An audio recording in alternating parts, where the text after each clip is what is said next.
Tomen un delito único en su especie, añádanle un botín récord y tienen un atraco legendario. Únanse a nosotros en la cuenta atrás de los atracos más infames del mundo y conozcan a los genios que consiguieron realizarlos. O cometieron un único error que le devolvió el equilibrio a la balanza de la justicia. En los 10 más atracos legendarios.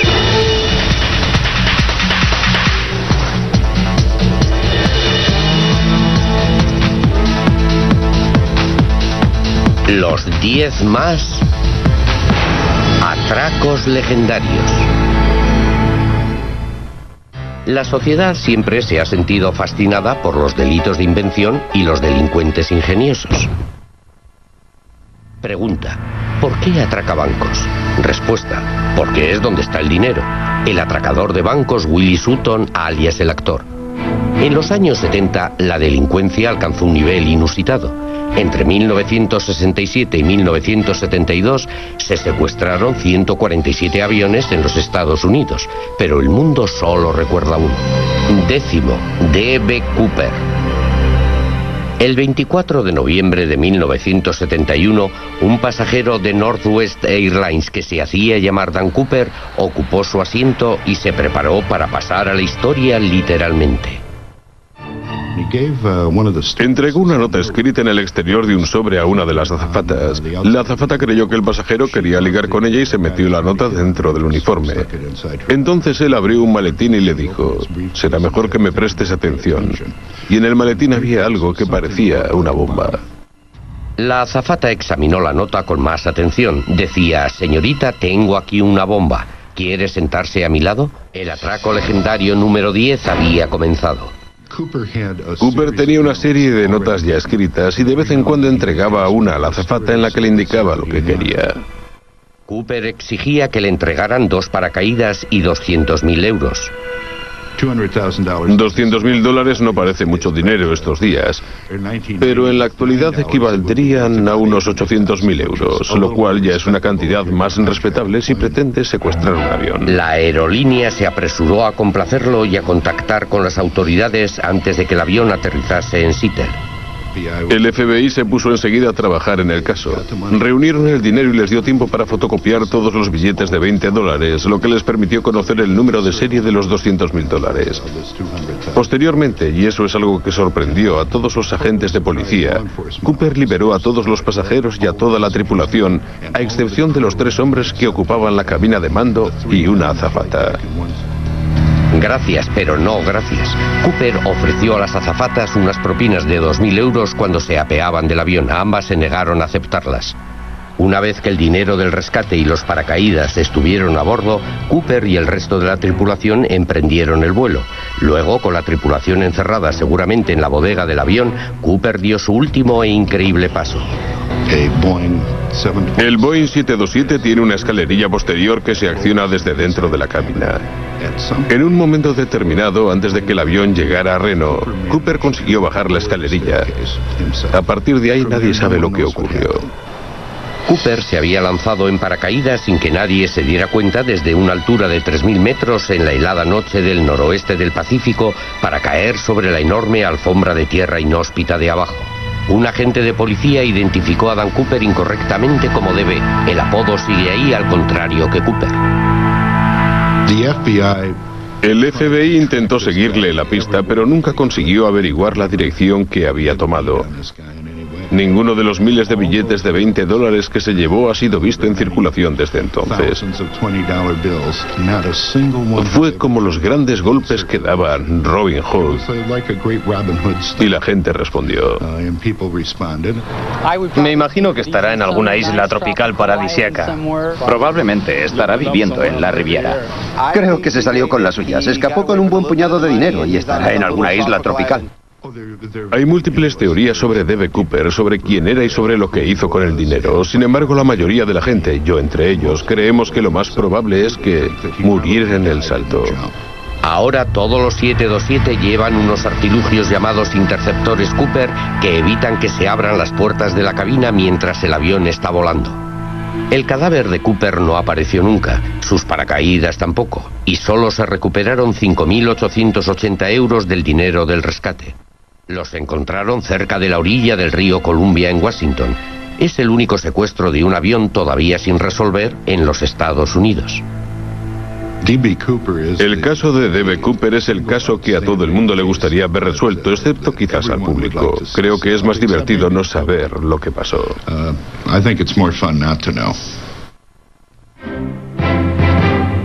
Antes de que despegara el primer avión, los atracadores de bancos del salvaje oeste entraban en los pueblos montados a caballo. En los años 90, más apacibles, Vladimir Levin, que atracaba bancos vía Internet, fue a trabajar en el metro de San Petersburgo y realizó el atraco legendario número 9. 9. El atraco del Citibank vía Internet. En 1994, Vladimir Levin, un experto en informática, robó millones de euros del Citibank de América sin salir de Rusia y sin siquiera abandonar su mesa. Durante el verano de 1994 consiguió conectarse con otros ordenadores desde su terminal, entrar en las cuentas de clientes del Citibank y autorizar transferencias a varias cuentas creadas por él. Por lo que sabemos, se trata del primer golpe importante de esta naturaleza, en el que alguien consigue entrar en la red y robar grandes cantidades de dinero. Utilizando su PC, Levin transfirió más de 10 millones de euros del Citibank de Nueva York a unas cuentas que había abierto por todo el mundo. Por desgracia, para retirar el dinero necesitó ayuda humana. Claro que si quería hacerse con el dinero, era obligado que se presentara alguien en el banco para retirarlo.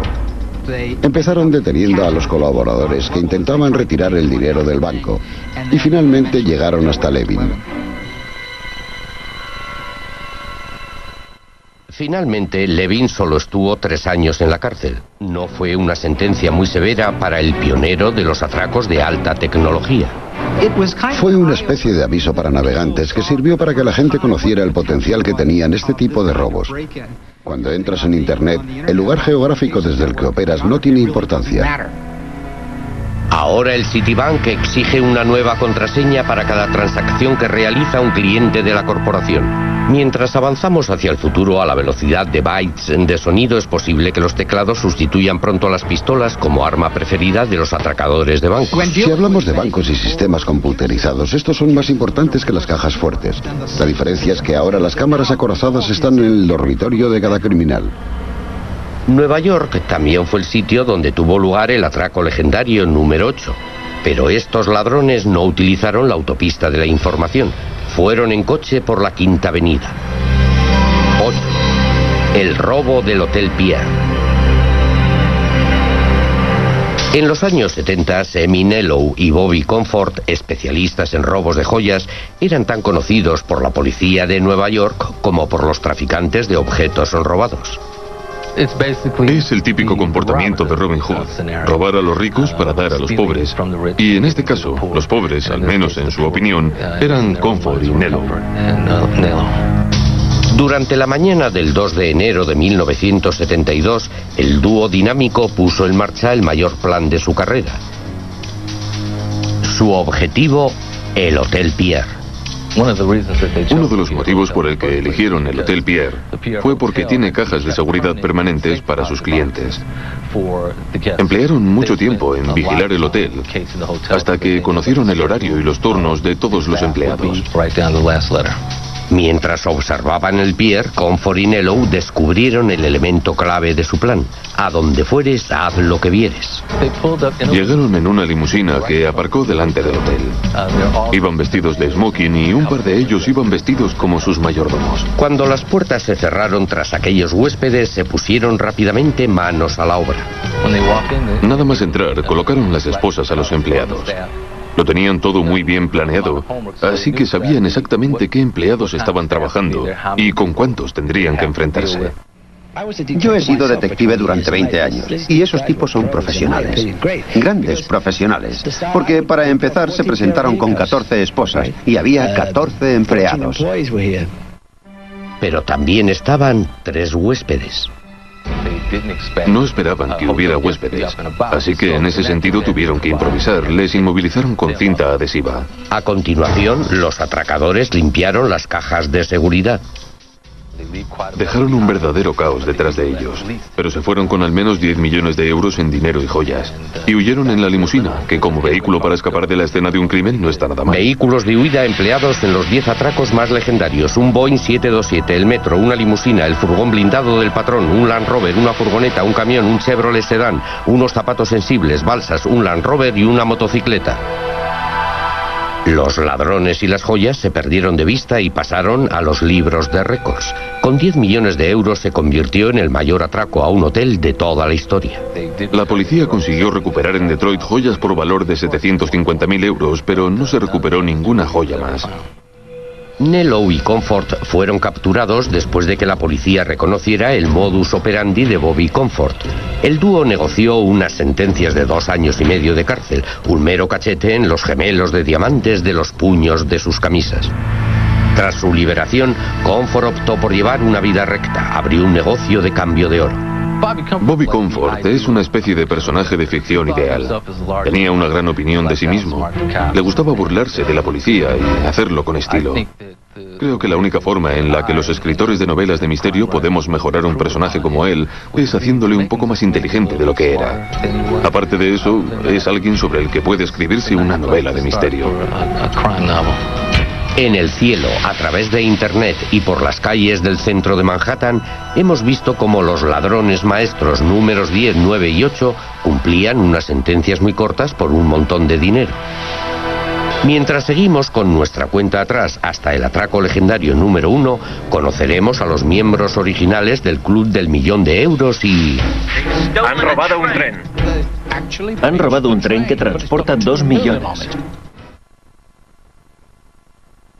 Los atracos a los furgones blindados son tan viejos como las compañías de coches blindados.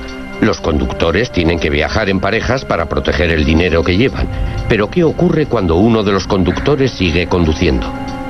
El atraco legendario número 7. El atraco Loomis, Fargo. Philip Noel Johnson ganaba 7 euros por hora como conductor de un furgón blindado. El 29 de marzo de 1997, la tentación fue más de lo que podía resistir. Un día se enteró de que su furgón blindado llevaba casi 19 millones de euros, una bonita cantidad de dinero en efectivo, y Johnson no dejó pasar aquella oportunidad. Cuando Johnson llegó a su trabajo se encontró con sus compañeros. Sacó una pistola y secuestró el furgón, encerrando a sus 2 compañeros en su interior. Luego llevó a sus compañeros a su casa. Encadenó a uno en una de sus habitaciones y al otro a un árbol mientras iba de camino a Carolina del Norte. Johnson se dirigió a las montañas en busca de un escondite ahora que había realizado lo que ya era el mayor robo de la historia perpetrado por un solo hombre. Parece evidente que su plan, si es que tenía alguno, estaba muy poco trabajado. Llevó el furgón y el dinero a un almacén de Carolina del Norte donde pasó la noche descargando los 405 kilos de dinero bajo la atenta mirada de una cámara de seguridad. Johnson muy inteligentemente robó las cintas de vigilancia, luego no tan inteligentemente las escondió en la unidad de almacenamiento. Johnson cogió solo 100.000 euros en efectivo y se dirigió a México. Los investigadores no tardaron en encontrar a los compañeros de Johnson y el botín guardado, pero no encontraron a Johnson. 5 meses después, en consonancia con su torpe modus operandi, Johnson cayó en sus manos inintencionadamente. Probablemente lo que le pasó en México es que se le acabó el dinero del que había estado viviendo a un ritmo mucho mayor de los 7 euros que ganaba a la hora, pero no al de los 18 millones que le estaban esperando. Intentó cruzar la frontera utilizando el alias que utilizó cuando cometió el robo. La policía ya había notificado a todo el mundo cuál era ese alias, incluyendo, naturalmente, a la policía de la frontera. Estos le detuvieron y llamaron inmediatamente a las autoridades. Johnson fue detenido y transportado a Florida para ser juzgado. Al declararse culpable le impusieron una asombrosa sentencia de 24 años. Es evidente que el hecho de que tomara rehenes y los secuestrara influyó en el rigor de la condena. La cantidad de dinero también tuvo su importancia, pero hay mucha gente que roba millones y recibe condenas mucho más cortas.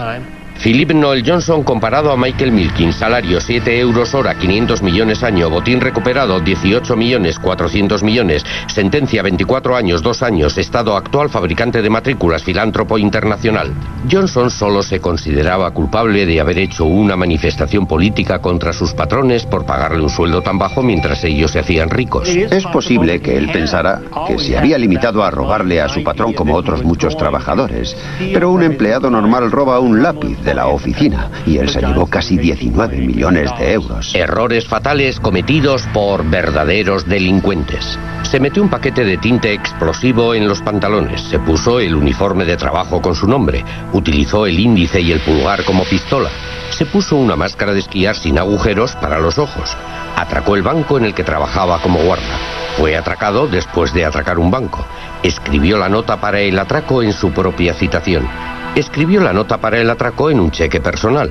Dejó su pata de palo en el lugar del crimen. Atracó un banco en la ciudad de la que era alcalde. Antes de la época de los furgones blindados, el dinero se transportaba y se robaba en los trenes. Algunos de los primeros asaltadores de trenes se facturaban a sí mismos en ataúdes para luego salir durante el viaje para asaltar el tren. En 1963, Inglaterra, el país en el que se había perpetrado el primer asalto a un tren hacía casi un siglo, tuvo la desgracia de que también allí se perpetrase uno de los últimos, nuestro atraco más legendario número 6. El gran asalto al tren. Yo trabajaba en la oficina de antecedentes penales de la zona de Mersey, cuando se me acercó un compañero y me dijo: «Han robado un tren». Yo le pregunté si estaba de broma y me dijo que no, que habían robado un tren que transportaba 2 millones de libras. El 8 de agosto de 1963, Bruce Reynolds y otros 12 hombres secuestraron y saquearon un tren de Royal Mail. No sabían que iban a convertirse en leyendas en su propia época. El robo tuvo lugar justo después del día festivo de agosto.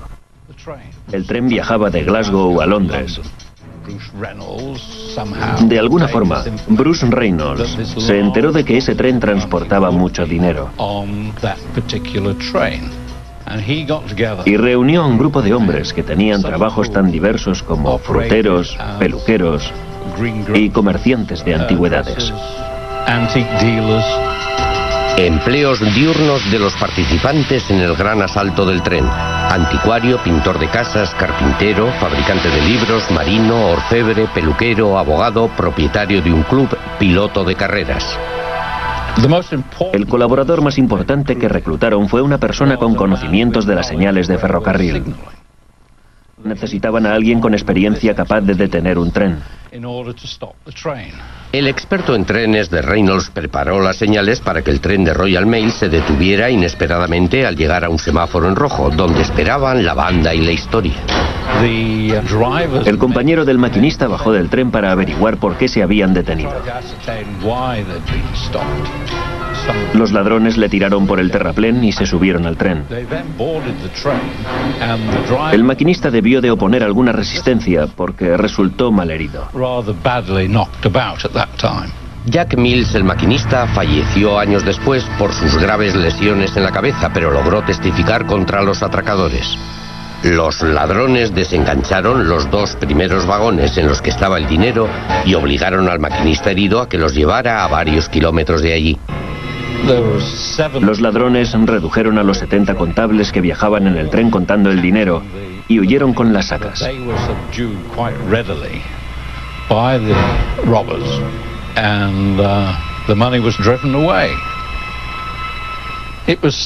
Había más de 2 millones de libras.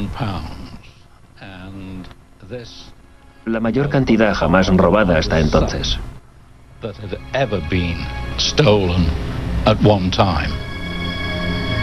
En euros, el valor del botín de los atracadores se dispararía a 15 millones. Los ladrones habían preparado un escondite en una granja a solo 32 kilómetros del lugar del crimen. Todos se escondieron en la granja que había alquilado. Y no es difícil imaginar la alegría que sentirían cuando empezaron a contar el dinero. Se dice que encendían los cigarrillos con billetes de 1 libra y que jugaban al Monopoly con dinero de verdad.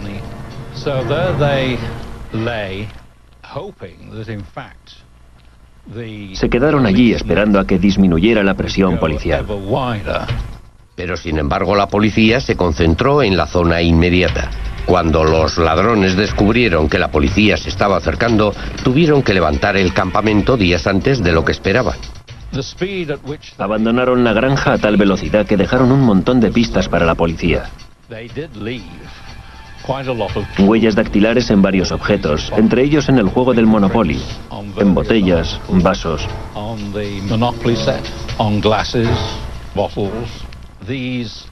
Posteriormente, esas huellas fueron determinantes en el juicio.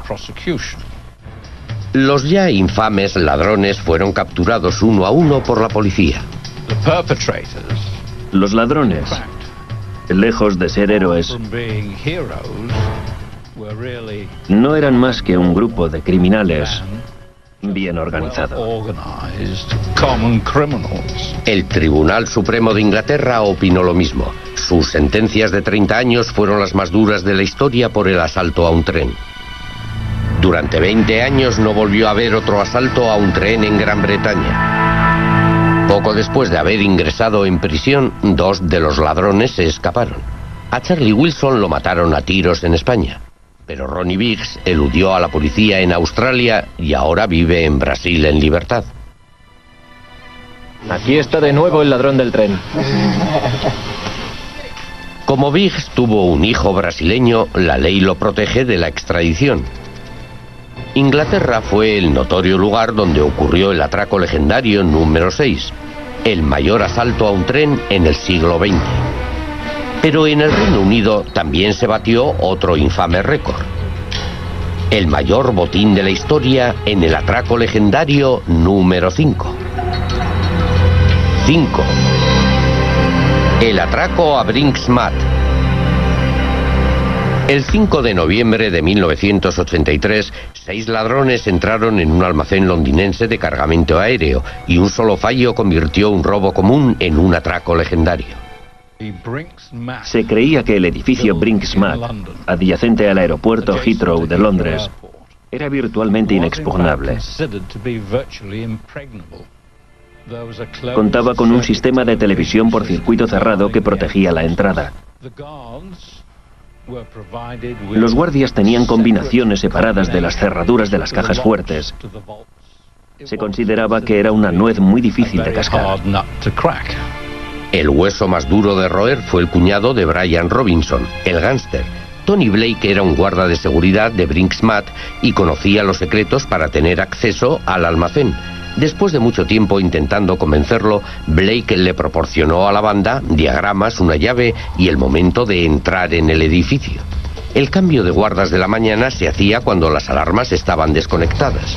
Los 6 ladrones llegaron al cambio de guardas a las 6:40 de la mañana. Con Tony Blake manejando los monitores de seguridad, superaron fácilmente a los guardas de la cámara de seguridad. Y fue entonces cuando todo salió terriblemente mal.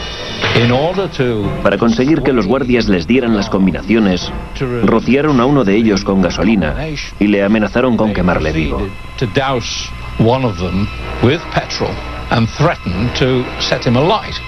El guarda estaba demasiado asustado para recordar la combinación de las cajas fuertes. Otro guarda señaló la nueva remesa que rodeaba las paredes de la cámara. Y fue entonces cuando todo salió perfectamente para los ladrones. Imagínese su sorpresa al abrir las cajas y encontrarlas llenas de lingotes de oro. 40 millones de euros en oro llenaban las cajas que había a lo largo de las paredes del almacén. Los ladrones se habían encontrado con la cueva de Aladino. Necesitaron 2 furgonetas para transportar todo el botín. Tras abandonar el edificio, los ladrones y el oro desaparecieron sin dejar rastro. Unos días después del robo, los precios internacionales del oro comenzaron a dispararse, consiguiendo un beneficio adicional de 1.176.280 euros. La policía no tardó en relacionar a Blake, el guarda de seguridad, con Robinson, y los detuvo a ambos. Michael McAvoy, un cómplice, ya estaba en la cárcel por otro delito. Los otros ladrones y el oro no han sido descubiertos jamás. Y el atraco sigue siendo el más lucrativo de la historia. El traficante que vendió el oro robado fue detenido cuando se compró una nueva mansión, y a sus perros guardianes les puso los nombres de Brinks y Matt. El sello del servicio de furgones blindados Brinks también está impreso en el atraco legendario número 4.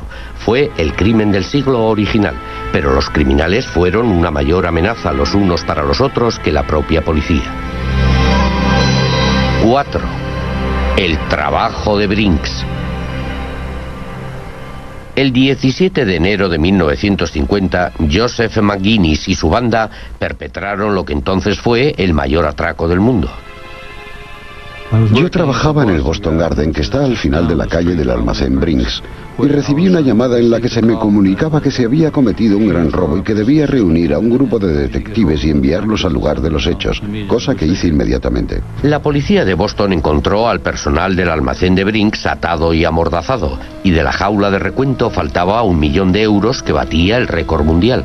Aquello fue un verdadero pandemonio. Los trabajadores seguían en estado de shock. Puse los brazos a la espalda y me los ataron. También las piernas. Luego se acercó un tipo y me selló los labios con cinta adhesiva. Y me quitó las gafas. Me dijo que me tumbara y no me moviera. Y yo me quedé allí en lo que me parecieron los 20 minutos más largos de mi vida. Los ladrones, vestidos con falsos uniformes y máscaras grotescas, se habían ido con el botín en un tiempo récord de 17 minutos. Semanas antes del robo, la banda había garantizado una rápida entrada, robando las cerraduras del almacén, haciendo unas llaves y volviendo a colocar luego las cerraduras para esperar a que llegara una nómina grande. Al día siguiente del robo, la policía tenía una idea muy clara de quién lo había hecho. La expresión "se interrogó a los sospechosos habituales" es cierta, porque recuerdo que interrogaron a Sandy Richardson, O'Keefe y a Vinnie Costa, a Pino y a Jas Miafi. Pero sin pruebas, la policía no podía hacer nada. Siguieron investigando durante años lo que ya empezaba a parecer el crimen perfecto. Creo que según la ley federal, el delito expiraba a los 3 años, y según la ley de Massachusetts, a los 6 años. Y en aquellos momentos nos estábamos acercando al límite de los 6 años, así que creyeron que estaban a salvo, y empezaron a gastar parte del dinero. Parece ser que algunos compraron coches y cosas por el estilo.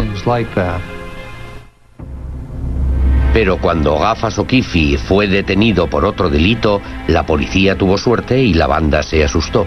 Todos sabían que O'Keefe podía hundirles a todos. Gatillo Burke, un asesino a sueldo, fue contratado para que matara a O'Keefe antes de que fuera a la cárcel, pero finalmente O'Keefe sobrevivió e ingresó en prisión. Gatillo Burke roció a O'Keefe con fuego de ametralladora, solo le dio al reloj de pulsera de O'Keefe. Finalmente, los viejos amigos de O'Keefe se reunieron con él en la cárcel tras haber gastado la mayor parte de lo que a él le correspondía. Se reunió con ellos y se produjeron algunas discusiones o le dieron algo de dinero. No creo que fuera suficiente. Y O'Keefe comenzó a hacer nuevos amigos en el FBI. Una semana antes de que el estatuto de limitaciones expirara para el crimen del siglo, O'Keefe cantó: todos los que habían sido compañeros suyos en su vida delictiva fueron sentenciados a cadena perpetua. Teniendo en cuenta todos los hechos y la vida que llevaron después de dar el golpe, puede decirse que no les compensó haber cometido aquel crimen. Apodos de los gángsters de Brinks: Anthony Pino, Tony, James Faherty, Jim, Azonas, Richardson, Sandy, Joseph, Banfield, Barney, Stanley, Wistiora, Gus, John Buccelli, Gordo, Edward Bennett, Wimpy, Adolf Maffey, Jazz, Joseph O'Keefe, Gafas, Elmer Burke, Gatillo. Hicieron que Gafas O'Keefe, el testigo estrella, desapareciera hacia Los Ángeles, donde trabajó durante años como chofer y cocinero de Gary Grant. La megaestrella de cine no tenía ni idea de que su ayudante era casi tan famoso como él. Desde el atraco legendario número 5, el mayor atraco de la historia, al número 4, el primer premio gordo de 1 millón de euros, la clave para acabar con un grupo de ladrones consiste en detener a uno solo. A continuación, un ladrón que robaba por primera vez secuestra a la mujer más famosa del mundo. Y el atraco a un banco que bate récords reclama el puesto número 3 en la cuenta atrás. Ellos tenían fusiles de asalto AK-47 y una HK-90. Yo tenía mi 9 milímetros, así que me superaban en potencia de fuego.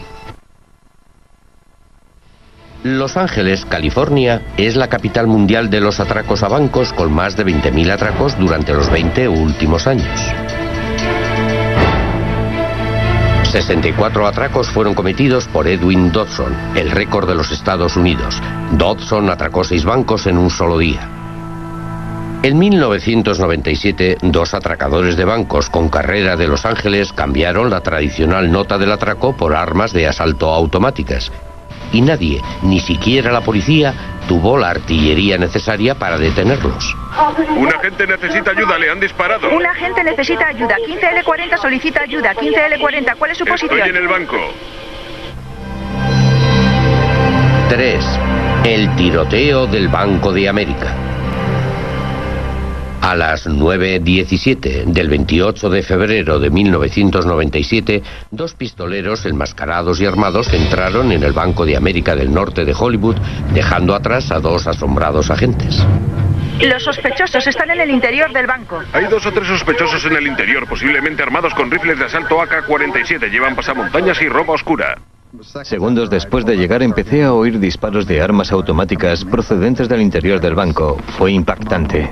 Larry Phillips Jr. y Emil Matasareanu, atracadores profesionales de bancos, dispararon las ráfagas con las que firmaban sus atracos antes de salir del banco con más de 300.000 euros y de enfrentarse a la policía.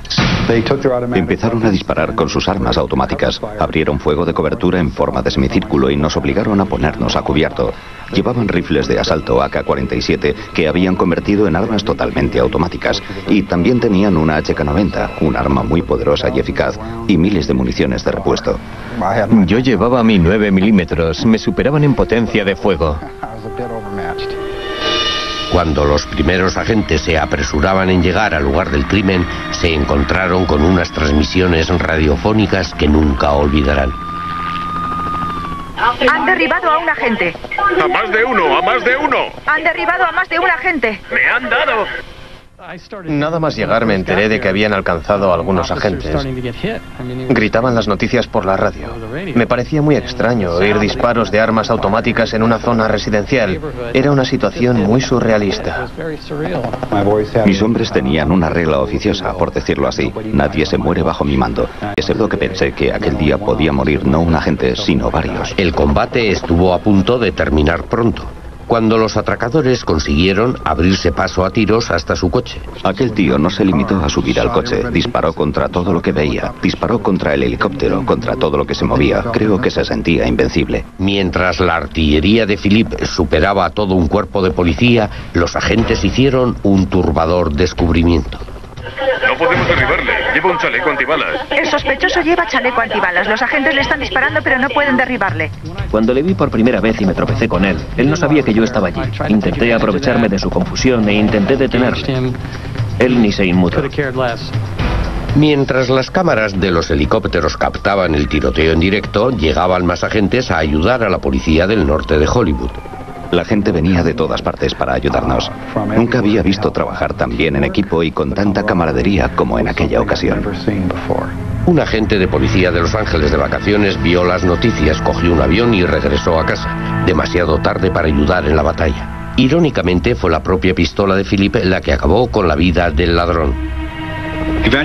Finalmente se encasquilló el AK-47 de Larry. Entonces sacó una vareta de acero, se le cayó. Fue a recogerla y cuando la cogió se le disparó y se hirió él mismo.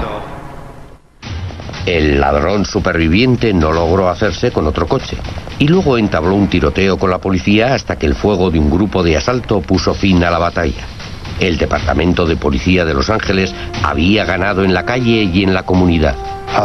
La reacción de la comunidad fue fenomenal. Fue algo que yo jamás había experimentado. Recibimos cientos de cartas, comida y flores.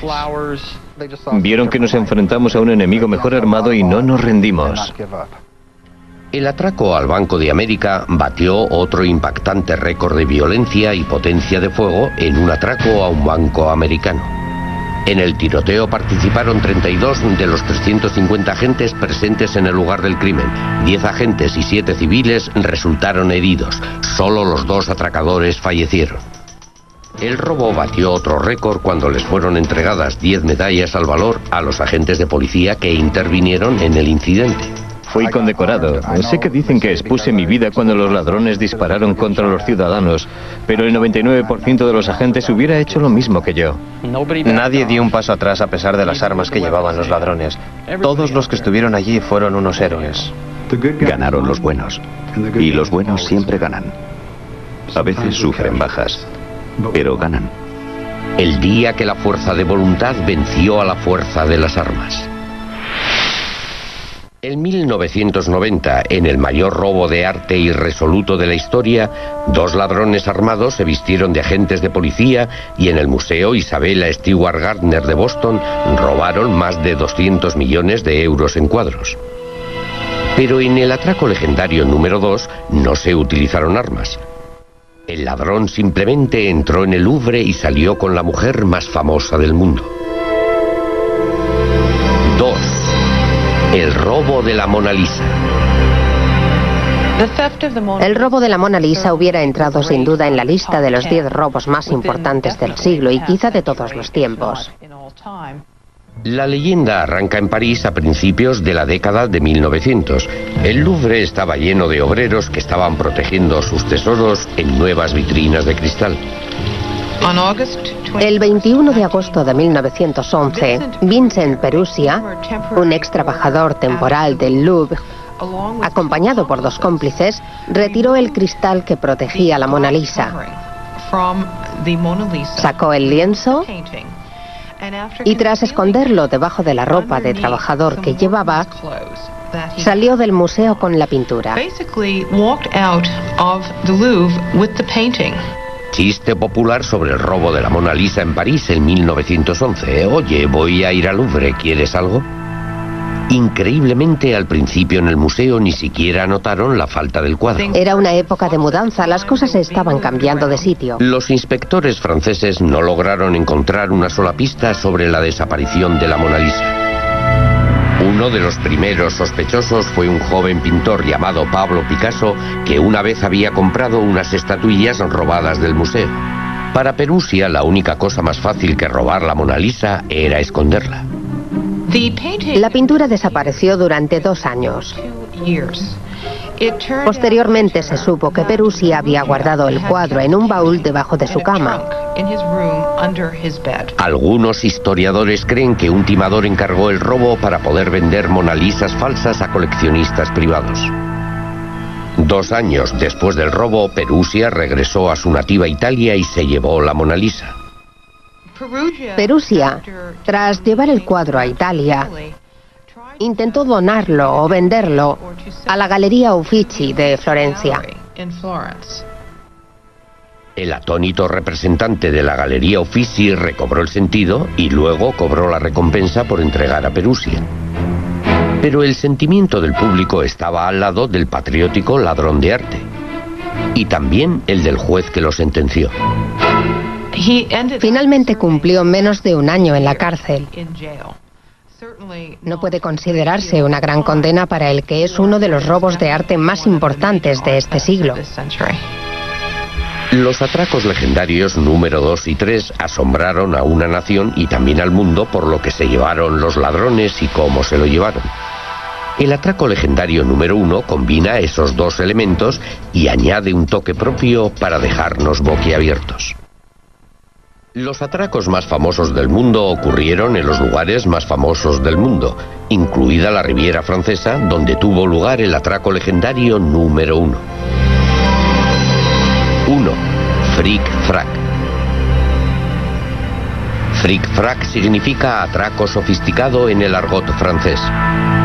En julio de 1976, el atraco más legendario de todos los tiempos tuvo como director supremo a un ladrón maestro llamado Albert Spagliari. Albert Spagliari era un genio. Se le ocurrió la idea de robar uno de los bancos más grandes de Francia, la sucursal de Société Générale en Niza, y utilizar el sistema de alcantarillado de la ciudad para acceder a la cámara acorazada del banco. Spagliari llevó su idea a la mafia local con la intención de buscar ayuda, pero se opusieron a su plan y Spagliari se propuso crear una organización delictiva propia. Spagliari reclutó a 20 personas. cada una de ellas especialista en su campo. Encontró a uno que era un experto en joyería, una persona que sabía lo que merecía la pena llevarse y lo que no cuando entraran en la cámara. Y encontró a otro experto en la construcción de túneles. Después de un año haciendo planes, Spaghiari y su banda se metieron bajo tierra literalmente. Durante 3 meses construyeron un túnel en las alcantarillas de Niza que llegaba hasta la pared subterránea del banco. El equipo que los ladrones arrastraron por el túnel pesaba más de 1 tonelada. Apenas avanzaban 2 metros al día. Sorprende lo comprometidos que estaban con su empresa. Cuando finalmente llegaron al banco, un viernes, todavía les quedaba por atravesar una gruesa pared de cemento para llegar a la cámara acorazada. Abrieron el agujero a mano y no lograron acceder al interior de la cámara acorazada hasta la tarde del día siguiente. Cualquier otro delincuente, al ver que ya estaba en la cámara acorazada, la hubiera desvalijado cuanto antes. Pero Spaghiari no era un delincuente cualquiera. Había llevado comida para sus hombres y allí mismo, en la cámara acorazada, tomaron un refrigerio a base de vino y patés. Finalmente, los ladrones dejaron atrás las sobras de su picnic y la mayor parte de las cajas de seguridad del banco, pero lo que se llevaron y cómo se lo llevaron también hizo historia. Tras soldar desde el interior la puerta de la cámara acorazada para asegurarse de que nadie les molestara, se tomaron todo el tiempo necesario para robar el banco. Había miles de cajas entre las que elegir. Les dio tiempo a revisar el contenido de algunos cientos. Lo que consideraban que merecía la pena lo metían en bolsas de plástico selladas que colocaban en unas balsas. Transportaron su botín en balsas que flotaban en el agua de la alcantarilla. Las llevaron hasta donde les esperaban otros miembros del grupo que ocultaron el material. Las ratas de alcantarilla de Spaghiari encontraron fotos de importantes personajes locales desnudos y las pegaron a la cámara de seguridad para que las encontraran el lunes por la mañana. La banda se pasó todo el fin de semana en el interior de la cámara acorazada y no se fueron hasta que el banco estaba a punto de abrir sus puertas. Los primeros en llegar el lunes por la mañana fueron los empleados del banco. Los segundos fueron los policías, que hicieron un agujero en la cámara sellada y descubrieron el revoltijo que los ladrones habían dejado. El botín de 10 millones de euros que se llevaron lo convirtió en el mayor atraco a un banco de toda la historia. Spaghiari era un hombre muy inteligente y sabía que lo más importante era que no les cogieran después de dar el golpe. Planeó el robo de forma tan precisa que no dejó ni una pista a la policía. Spaghiari dejó una nota. Decía: sans armes, sans haine et sans violence. Sin armas, sin odio y sin violencia. Estaba diciendo: mirad lo que he hecho, y lo he hecho sin violencia, sin armas. Me he llevado todo este dinero de una forma brillante, y no podréis atraparme. La nota no ayudó a calmar a los incrédulos clientes del banco. Tenía que haber puesto un límite en mi cuenta corriente. Yo lo guardaba todo en mi caja de seguridad, todo. La clave para la resolución del delito resultó ser una esposa celosa. Antes del atraco había llamado a la policía para comprobar las sospechosas actividades nocturnas de su marido. Luego, siguiendo una corazonada, la policía volvió a aquel lugar después del atraco y capturó a los ladrones que habían cometido el fric-frac. Detuvieron a algunas personas y finalmente las pistas que reunieron les llevaron hasta Spaghiari. Es un hombre que quería dinero. Es un hombre que vigiló el banco y estudió las alcantarillas. Es una idea que ha trabajado durante 2 años. A Spaghiari no le preocupaba ir a la cárcel. Creía que tenía todas las respuestas. Se pasó el juicio paseándose por la sala, ofreciendo respuestas ridículas a todas las preguntas, urdiendo una historia fabulosa en la que mezclaba partes de verdad con mentiras palmarias. Spaghiari estaba narrando una de sus historias cuando se lanzó hacia una ventana abierta. Su abogado y todos los demás pensaron que intentaba suicidarse. Spaghiari saltó por la ventana y aterrizó en un coche que estaba aparcado debajo. Saltó del coche y montó en una motocicleta conducida por uno de sus amigos que salió disparada. Fue lo que se dice una fuga relámpago. Nadie ha vuelto a ver a Spaghiari ni a su esposa, ni el botín de 10 millones de euros que batió el récord en un atraco.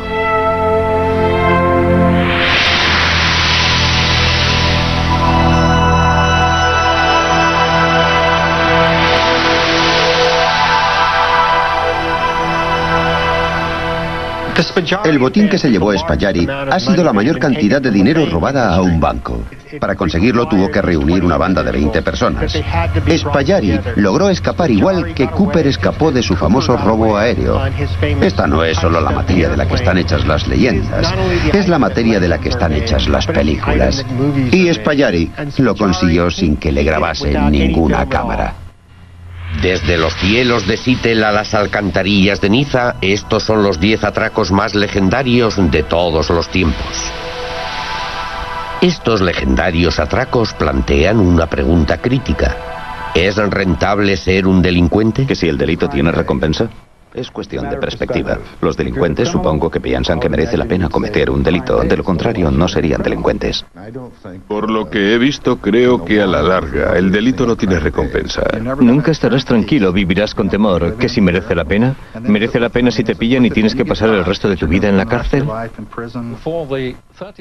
Para ese 35% de delincuentes a los que la policía no atrapa y que nunca pagan por sus crímenes, supongo que sí merece la pena. No, no merece la pena, porque al final tienes que responder ante el tribunal más importante de todos.